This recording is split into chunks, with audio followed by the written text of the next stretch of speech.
রাজনৈতিক দলগুলোর সঙ্গে সংলাপ চলমান থাকবে। সংস্কার কাজ শেষ হলেই নির্বাচন। 3 মাস কাজ করবে 6 সংস্কার কমিশন। প্রধান উপদেষ্টার সঙ্গে সংলাপে নির্বাচনী রোডম্যাপ দাবি বিএনপির। সংস্কার শেষে দ্রুততম সময় ভোট আয়োজন চায় জামায়াত। মেয়র লিটনের আস্থাভাজন আওয়ারই ছিলেন রাজশাহী সিটির শেষ কথা। প্রভাব খাটিয়ে হয়েছিলেন এফবিসিসিআই পরিচালক। ভারী বৃষ্টি ও পাহাড়ি ঢলে শেরপুর ময়মনসিংহের 1.5 শতাধিক গ্রাম প্লাবিত। 5 জনের মৃত্যু, পানিবন্দী লক্ষাধিক মানুষ। এবং ইসরায়েলি হামলার পর থেকে নাসরাল্লাহর সম্ভাব্য উত্তরসূরির সঙ্গে যোগাযোগ বিচ্ছিন্ন। আরেকটি বড় ধাক্কা হিজবুল্লাহর জন্য। দেখছিলেন শিরোনাম সংবাদ সকালের সঙ্গে আছে আমি শিকা আজিজ।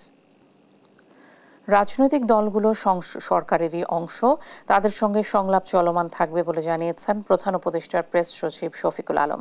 আর নির্বাচনের লক্ষ্যেই অন্তর্বর্তী সরকার সংস্কার কার্যক্রম হাতে নিয়েছে জানিয়ে প্রধান উপদেষ্টার বিশেষ সহকারী মাহফুজ আলম বলেন, সংস্কার শেষে নির্বাচন হবে। 6টি সংস্কার কমিশন 3 মাস কাজ করবে বলেও জানান তিনি। দ্রব্যমূল্য নিয়ন্ত্রণে সিন্ডিকেট ও চাঁদাবাজদের বিরুদ্ধে ব্যবস্থা নেওয়া হয়েছে জানিয়ে মাহফুজ আলম বলেন, শিগগিরই জনগণের সুফল ভোগ করবে। শামীমা আক্তারের প্রতিবেদন। দিনভর দেশের প্রধান রাজনৈতিক দল ও সংগঠনের সঙ্গে মতবিনিময় সভা করেন প্রধান উপদেষ্টা ডক্টর মোহাম্মদ ইউনূস। সভায় 2 উপদেষ্টা সহ সংশ্লিষ্টরা উপস্থিত ছিলেন। সংলাপ শেষে রাজধানীর ফরেন সার্ভিস একাডেমিতে সংবাদ সম্মেলন করেন প্রধান উপদেষ্টার বিশেষ সহকারী মাহফুজ আলম ও প্রেস সচিব শফিকুল আলম। শুরুতেই দলগুলোর সঙ্গে আলোচনার বিষয়ে কথা বলেন প্রধান উপদেষ্টার বিশেষ সহকারী। ইসলামী আন্দোলন, হেফাজত, বাম গণতান্ত্রিক জোট এবং বাম গণতন্ত্র মঞ্চ, এবি পার্টি, গণ অধিকার পরিষদের 2টি দ্বারা সবার সাথে আমাদের আলোচনা হয়েছে ধারাবাহিক। এবং এক্ষেত্রে মূলত সরকার যে কমিশনগুলো নিয়ে কাজ করতে উদ্যোগী হয়েছে, এই কমিশনগুলো 6টি কমিশন নিয়ে তাদের প্রস্তাবনা বা তাদের অভিমত জানতে চাওয়া হয়েছে। এবং বাংলাদেশে বিদ্যমান বিভিন্ন পরিস্থিতি নিয়ে আলোচনা হয়েছে, বিশেষ করে আইন শৃঙ্খলা পরিস্থিতি। দুর্গা পূজা আসতেছে, হিন্দু ভাই বোনদের সবচেয়ে গুরুত্বপূর্ণ উৎসব। তো এই উৎসবের নিরাপত্তা থেকে শুরু করে এই উৎসবে সামাজিক ভাবে এবং রাজনৈতিকভাবে যে উদ্যোগগুলো নেওয়ার কথা আছে সেই সব বিষয়ে সবগুলো রাজনৈতিক সংগঠনের সাথে আলোচনা হয়েছে। জানান, সরকার তার নির্বাচনী রোডম্যাপ অনুযায়ী চলছে। নির্বাচন কার্যক্রমের অংশ হিসেবে গঠন করা হয়েছে 6টি সংস্কার কমিশন। অ্যাডমিনিস্ট্রেশনে যে জায়গাতেই যেখানেই বেশিরভাগের দোষরা সক্রিয় ছিলেন তাদের অনেকেই আপনারা দেখবেন যে অলরেডি অনেকেই গ্রেপ্তারের ব্যবস্থা করা হয়েছে। অনেকের নামে মামলা আছে, অনেকের বিরুদ্ধে মামলা অনুযায়ী গ্রেপ্তারের পরবর্তীতে বিচার বা পরবর্তী কার্যক্রম চলমান আছে। আমরা আশা করি যে এবং এটা আমাদের জায়গা থেকে স্পষ্ট অবস্থান যে আমরা প্রশাসনের বাইরে দলীয়ভাবে যেখান থেকেই গণহত্যার সাথে জড়িত ছিল এবং ফেসিবাদের দোষর হিসেবে ভূমিকা রেখেছে তাদের সবাইকে বিচারের আওতায় আনা হবে। প্রশ্নের উত্তরে বিশেষ সহকারী জানান, দ্রব্যমূল্য নিয়ন্ত্রণে সিন্ডিকেট ও চাঁদাবাজদের বিরুদ্ধে ব্যবস্থা নিয়েছে সরকার। যে কোনো মূল্যে নিত্যপণ্যের বাজার স্থিতিশীল রাখতে চায় সরকার। দ্রব্যমূল্যের কথা বলা হচ্ছে, সরকার বিভিন্ন উদ্যোগ গ্রহণের পক্ষপাতী এবং প্রথম থেকেই সরকার সিন্ডিকেট এবং চাঁদাবাজির বিরুদ্ধে অবস্থান নেওয়ার জন্য চেষ্টা করে যাচ্ছে। এবং আইন শৃঙ্খলা বাহিনী, আপনারা জানেন আইন শৃঙ্খলা বাহিনীর একটা বেহাল দশা ছিল এবং ধীরে ধীরে মাত্র আইন শৃঙ্খলা বাহিনী নিজেদের অবস্থানে ফেরত আসতেছে। আমরা আশা করি যে খুব স্বল্প সময়ের ভিতরে সিন্ডিকেট ভেঙে দেওয়ার সুযোগ তৈরি হবে এবং চাঁদাবাজি বন্ধ করার সুযোগ তৈরি হবে।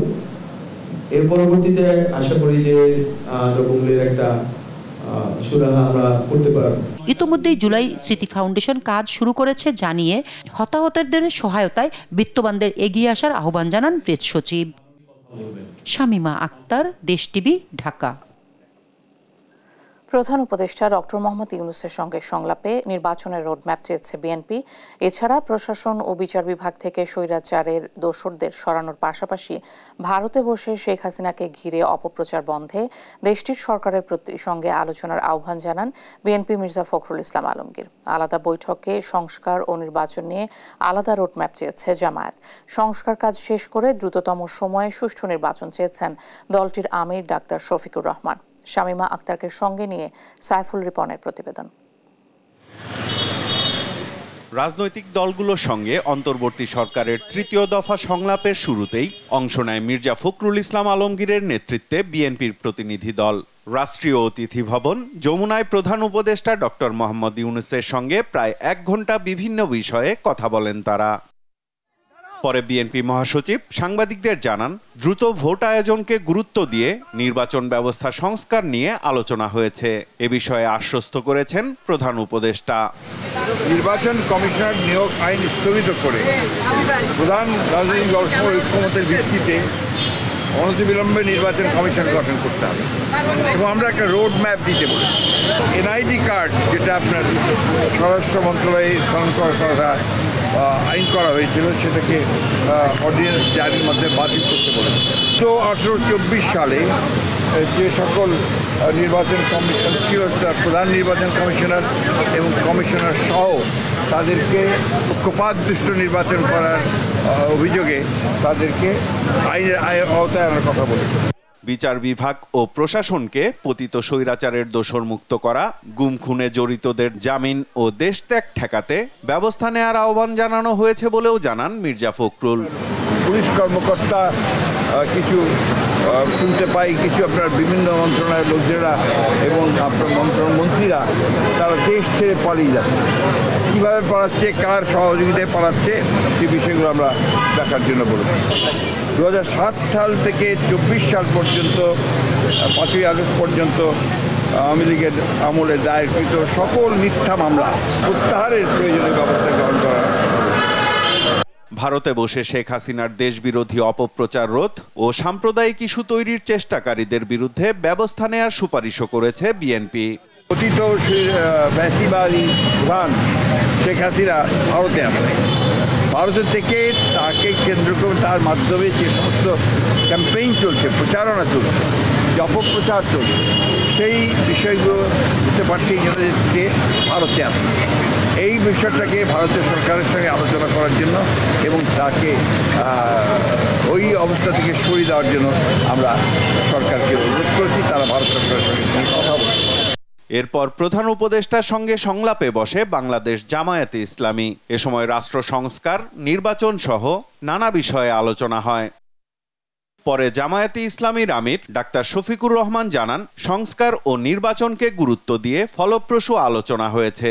9 অক্টোবর রাষ্ট্র সংস্কার ও নির্বাচন নিয়ে নিজেদের প্রস্তাবনা তুলে ধরার কথাও জানান তিনি।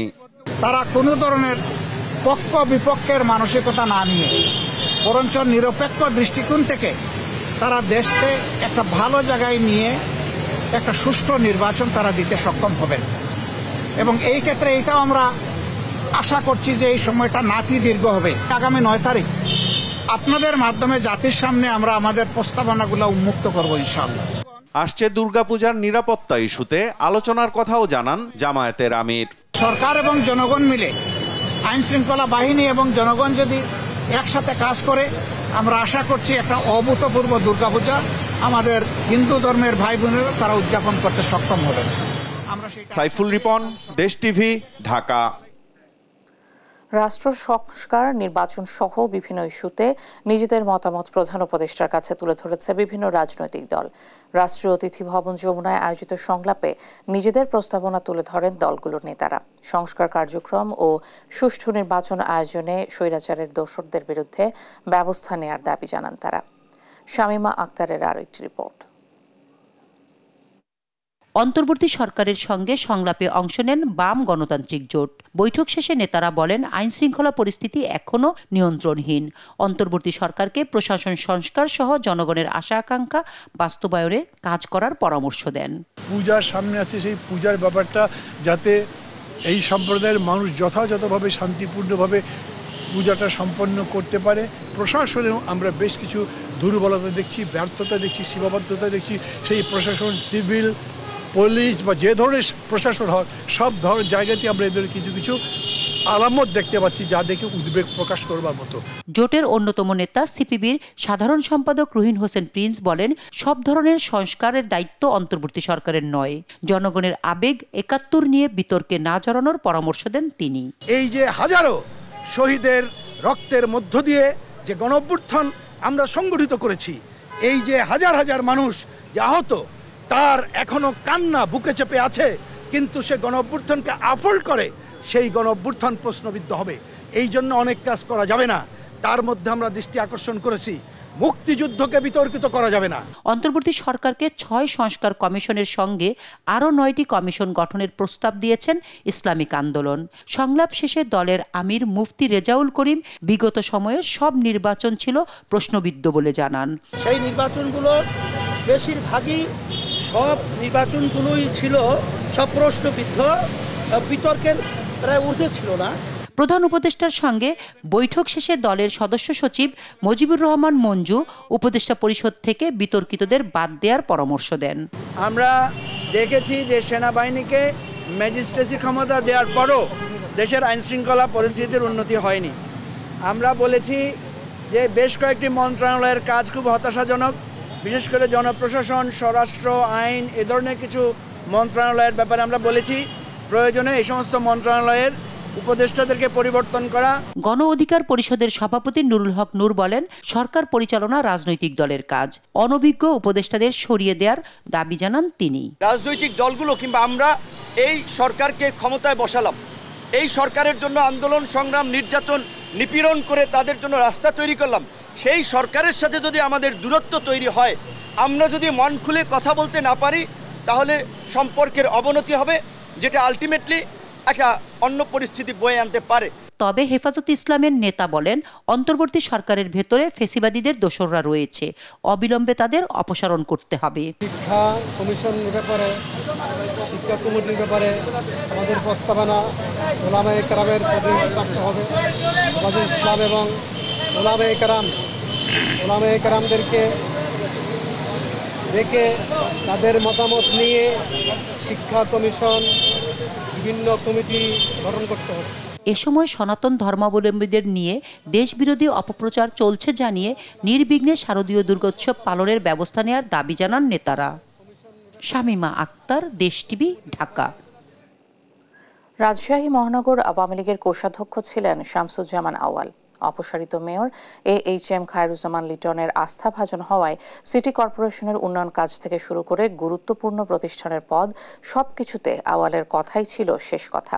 ঠিকাদারি আর জমি বেচাকেনা ব্যবসার সঙ্গে জড়িত শামসুজ্জামান আউয়াল রাজশাহী চেম্বার অব কমার্সের কোটায় হয়েছিলেন FPCCI এর পরিচালক। টাকা কামাতে জমি দখল ও পুকুর ভরাট করে বিক্রি সবই করেছেন গত 15 বছরে। কাজী শাহেদের প্রতিবেদন। রাজশাহী সিটি কর্পোরেশনের ঠিকাদার হিসেবে আবির্ভাব ঘটে শামসুজ্জামান আউয়ালের। অন্য ঠিকাদারদের কাজ কিনে নিয়ে পেশা শুরু করেন। 2008 সালে AHM খায়রুজ্জামান লিটন মেয়র হলে তাকে আর পেছনে ফিরে তাকাতে হয়নি। ছিলেন ঠিকাদারি কাজের একক নিয়ন্ত্রক। নগর ভবনের পাশে দারুচিনি প্লাজা, সোনাদিঘি এলাকায় বৈশাখী মার্কেটের কাজ নিজের নামে নেন আউয়াল। তবে দুটি মার্কেটের নির্মাণ 15 বছরেও শেষ করেননি। ঠিকাদারি ব্যবসার আড়ালে অন্যের জমি দখল, জোর করে লিখে নেয়ার একাধিক অভিযোগ আছে আউয়ালের বিরুদ্ধে। আউয়াল ম্যানেজার ফোন করে বলে, ইমরান বলে যে আমাদেরকে অর্ধেক জমি না দিলে আপনার NOC হবে না। তারপরে RDA কর্তৃপক্ষ আমাকে জানায় যে সিটি কর্পোরেশন ওখানে কবরস্থান এবং ঈদগাহ তৈরি করবে। শুধু জমি দখল নয়, পুকুর ভরাট করে জমি বিক্রি, কখনো অন্যের হয়ে পুকুর ভরাট এক আতঙ্কের নাম ছিলেন শামসুজ্জামান আউয়াল। জি, এটা পুকুর ছিল, জি আমরা ওখানে ব্যবহার করতে পুকুর ছিলাম। আমি লেখে লোকজন সব ভর্তি করেছে। এখানে বিল্ডিং হবে, মেয়রেরা চাইছে বিল্ডিং করবে। এখন আমরা শুনেছি রাতারাতি ভরাট করেছে, দিনেও ভরাট করেনি, রাতারাতি। ইসলামী ব্যাংক থেকে কয়েক হাজার কোটি টাকার ঋণ কেলেঙ্কারির মূল হোতা নাবিল গ্রুপকে সম্পত্তি বন্ধক ছাড়াই বিপুল পরিমাণ ঋণ পেতে নিভত্তে সহায়তা করেছেন আওয়ামী লীগের সভাপতি মণ্ডলীর সদস্য খায়রুজ্জামান লিটন। অভিযোগ আছে ওই অর্থের একটি অংশ লিটন আউয়ালের পকেটেও গেছে। সিটি কর্পোরেশনের উন্নয়ন কাজ, জমি কেনাবেচা, পুকুর ভরাট করে বিক্রি, ব্যাংক থেকে ঋণ পেতে সহযোগিতা করা আউয়াল এখন বড় ব্যবসায়ী নেতা। কেউ জানেন না তার কি ব্যবসা। আমি যতটুকু জানি যে উনি ঠিকাদারি ব্যবসা করতেন আর কি, ঠিকাদারি। তাছাড়া এমনি একদম ক্লোজলি ওনার সাথে বসে ওনাকে জিজ্ঞাসা করা যে কি ব্যবসা করেন বা আমি ব্যবসার সাথে সম্পৃক্ত থাকা, এই ধরনের কিছু আমার সুযোগ হয়নি। সে মাছের ঘেরের ব্যবসা করতেন এবং এখানে যে সমস্ত ডেভেলপার তার মধ্যেও তিনি একটা কাজ করতেন, সেটা হচ্ছে যে দারুচিনি প্লাজা। 5 আগস্টের পর থেকে আওয়ামী লীগের অন্য নেতাদের মতো আত্মগোপনে আছেন দলটির রাজশাহী মহানগর কমিটির সাবেক কোষাধ্যক্ষ শামসুজ্জামান আওয়াল। কাজী শাহেদ, দেশ টিভি, রাজশাহী। আরও অবনতি হয়েছে শেরপুরের বন্যা পরিস্থিতি। মৃত্যু হয়েছে 5 জনের, প্লাবিত শতাধিক গ্রাম, পানিবন্দী 1 লাখেরও বেশি মানুষ। প্রবল স্রোতে ভেঙে গেছে শেরপুর তিনানি নালিতাবাড়ি আঞ্চলিক সড়ক। ঢাকার সঙ্গে বিচ্ছিন্ন নালিতাবাড়ির সড়ক যোগাযোগ। এদিকে ময়মনসিংহের ধোবাউড়ায় নেতাই নদের বাঁধ ভেঙে প্লাবিত 50টিরও বেশি গ্রাম। বিদ্যুৎ বিচ্ছিন্ন হয়ে পড়ায় মোবাইল নেটওয়ার্ক নেই এসব এলাকায়। সহকর্মীদের তথ্য ও ছবিতে আপনপুর রিপোর্ট।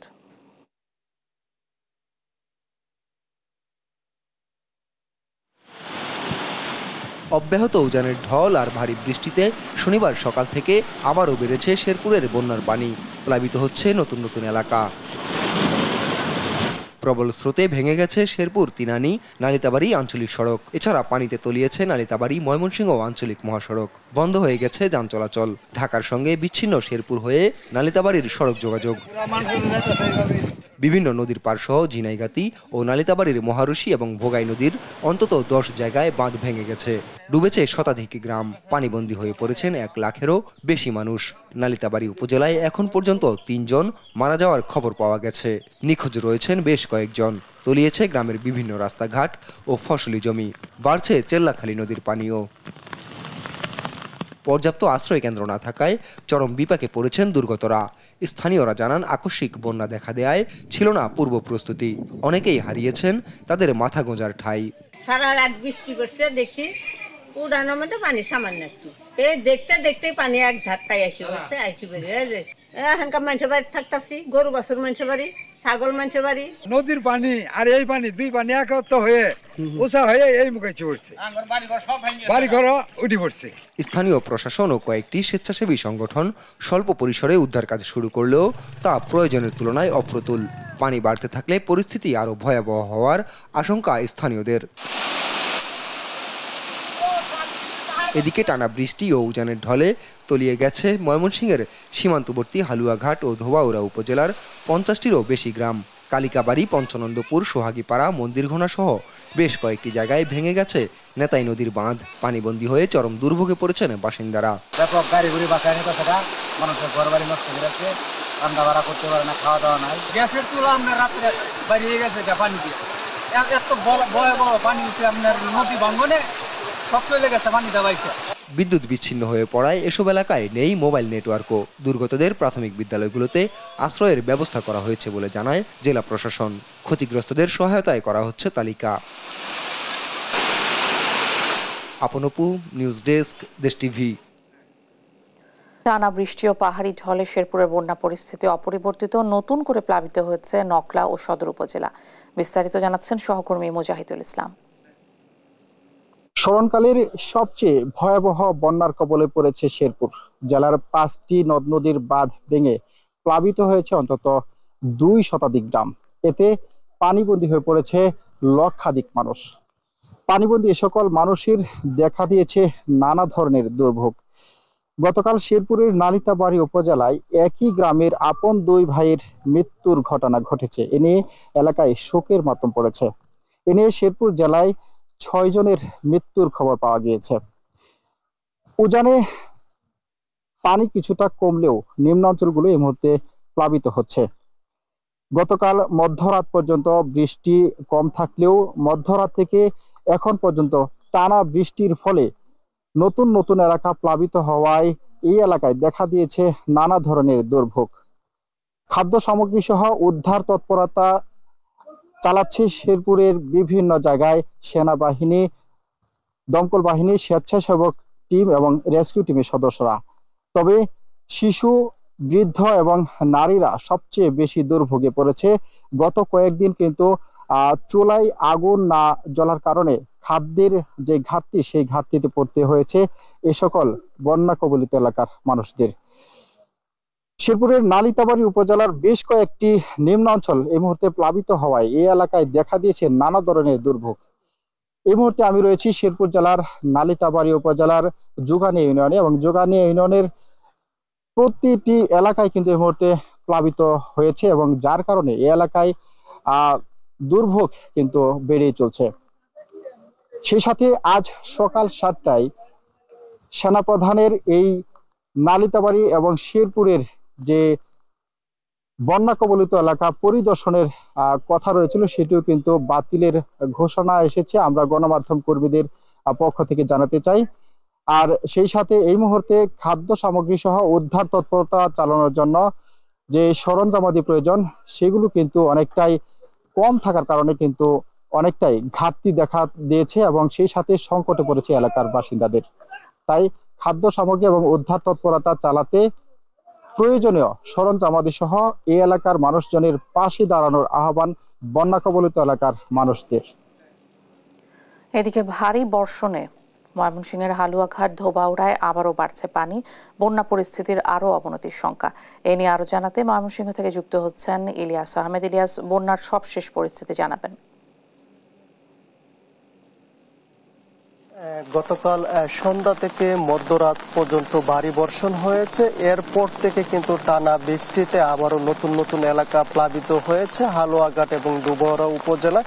আমরা এই বিষয়টি নিয়ে প্রশাসনের সঙ্গে কথা বলেছিলাম। তারা বলছেন যে কমপক্ষে 1,20,000 মানুষ কিন্তু পানিবন্দী হয়ে আছেন এবং তারা তাদের উদ্ধার তৎপরতা কাজ কিন্তু তারা চালাচ্ছেন। এবং আমি এখন রয়েছি ময়মনসিংহের হালুয়াঘাট উপজেলায়। এই উপজেলায় প্রায় 80,000 মানুষ পানিবন্দী অবস্থায় আছেন এবং তাদেরকে সকাল থেকেই আমরা দেখেছি যারা নতুন নতুন এলাকায় প্লাবিত হয়েছেন এবং দুর্ভোগের মধ্যে পড়েছেন তাদেরকে কিন্তু উদ্ধার করে আশ্রয় কেন্দ্রে নিয়ে যাওয়া হচ্ছে। অর্থাৎ মানুষের যে দুর্ভোগ সেটি কিন্তু অসহনীয় পর্যায়ে পৌঁছেছে এবং প্রত্যেকটি বাড়ি ঘরে আমরা দেখেছি পানি উঠেছে। বিশেষ করে খাবার পানির যে তীব্র সংকট সেটি কিন্তু প্রকট আকার ধারণ করেছে এবং সাধারণ মানুষের মধ্যে সাপ আতঙ্ক কিন্তু কাজ করছে এবং তারা অনেকটা ভয়ের মধ্যে আছেন এবং আমরা দেখেছি তাদের পাশে প্রশাসন সহ নাগরিক নেতৃবৃন্দরা দাঁড়ানোর চেষ্টা করছেন এবং সকাল থেকেই বৃষ্টি হওয়ার কারণে কিন্তু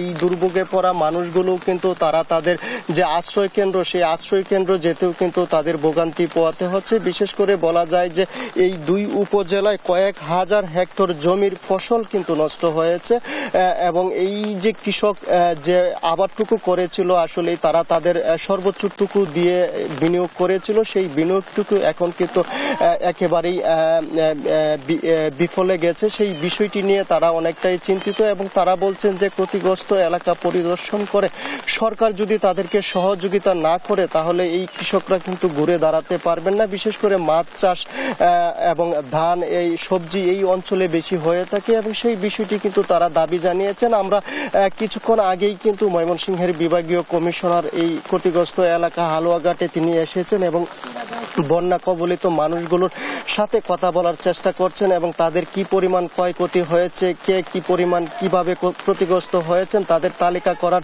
নির্দেশনা কিন্তু তিনি দিয়েছেন এবং সেই প্রেক্ষিতে কিন্তু ব্যবস্থা নেওয়ার কথাও কিন্তু তারা জানিয়েছেন। এবং আমরা দেখেছি বিশেষ করে খাবার সংকট কিন্তু এখন সাধারণ যারা দুর্ভোগে আছেন তাদের মধ্যে সবচেয়ে বেশি সমস্যা হচ্ছে এবং অনেকের বাড়িঘর পানিতে তলিয়ে যাওয়ায় তাদের যে শেষ সম্বলটুকু ছিল সেই শেষ সম্বলটুকু কিন্তু তারা আশ্রয় কেন্দ্রে নিয়ে যেতে পারেনি এবং ফায়ার সার্ভিস, বিজিবি এবং পুলিশ প্রশাসন তাদের যে উদ্ধার তৎপরতা কাজ সেটি কিন্তু তারা করে যাচ্ছেন এবং আমরা দেখেছি স্বেচ্ছাসেবীরাও কিন্তু তাদেরকে সহযোগিতা করছেন নানানভাবে। অর্থাৎ সর্বোপরি বলা যায় প্রশাসন থেকে উদ্ধার তৎপরতা কাজ চালানো হলেও যদি বৃষ্টি না কমে তাহলে আরো নতুন এলাকা প্লাবিত হওয়ার সম্ভাবনা রয়েছে, সেই বিষয়টি কিন্তু আমাদেরকে জানানো হয়েছে এবং সাধারণ মানুষকে সতর্ক থাকার কিন্তু পরামর্শ দিচ্ছেন প্রশাসন। এই ছিল আমার কাছে ময়মনসিংহ হালুয়াঘাট এবং ধোবাউড়ার বন্যা পরিস্থিতি নিয়ে সর্বশেষ।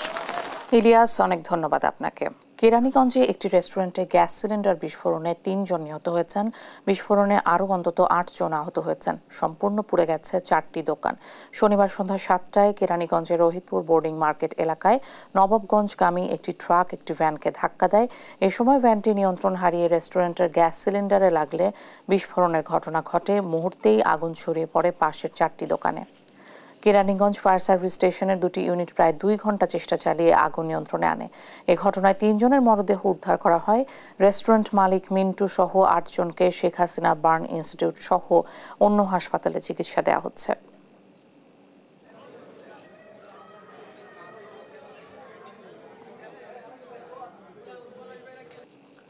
ঠাকুরগাঁওয়ের প্রকৃতি জানান দিচ্ছে শীতের আগমনী বার্তা। কুয়াশার চাদরে ঢাকা পড়ছে ভোরের সূর্যের লাল আভা। ভোরের আলো ফুটতেই ঘাসের ডোগায় দেখা মেলে স্নিগ্ধ শিশির কণা। হিমালয়ের কাছাকাছি হওয়ায় এই জেলায় ঋতু শুরুর আগেই অনুভব হচ্ছে শীত। সহকর্মী শাকিল আহমেদের রিপোর্ট জানাচ্ছেন আপন অপু। ধানের পাতা ও ঘাসের ডগায় জমে আছে শিশির বিন্দু। কুয়াশার চাদরে ঢাকা পড়ছে ভোরের সূর্যের আলো। এমন চিত্র উত্তরের জেলা ঠাকুরগাঁওয়ের। দেশ জুড়ে শীত আসার আগেই এই জেলায় সব আয়োজন নিয়ে হাজির শীত। রাত বাড়ার সঙ্গে সঙ্গে বাড়তে থাকে ঠান্ডা আর পড়তে থাকে কুয়াশা। সবুজ ঘাস ও গাছের পাতায় জমতে থাকে স্নিগ্ধ শিশির কণা। গেল কয়েকদিন ধরে ঠাকুরগাঁওয়ে রাত 12টার পর থেকে সকাল পর্যন্ত শীতের এই আগমনী চিত্র চোখে পড়ে। সারাদিন গরম অনুভূত হলেও রাতে ঘুমাতে হচ্ছে গরম কাপড় মুড়ে। অন্যদিকে কৃষকরাও ব্যস্ত হয়ে পড়েছেন নতুন ধান ঘরে তুলতে। আগাম শীতে ধানের মধ্যে শীত জমে আছে আর আগাম শীত দেওয়া আছে, এই জন্যই আনন্দিত। আগাম শীত মানে আমাদের গ্রামের মানুষদের একটা আনন্দ।